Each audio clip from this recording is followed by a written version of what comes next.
Today we'll talk about how can you select app icon on your Mimo app. We go to figure out the solution or know how you can do that with your app. So you just follow this ways, then it's going to work with you. So all you have to do, so you just go down here, you click here on profile, and just click on profile.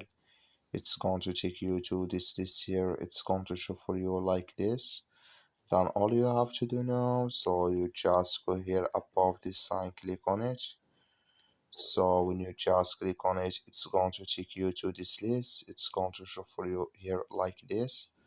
So then all you have to do now, you just go down, come here to app icon, just click on it here. Then it's going to take you to this list. Then here can you select here app icon in this list like you see here on your Mimo app. That's all you have to do. That's all. Thank you for watching. Don't forget to support us by liking and subscribe.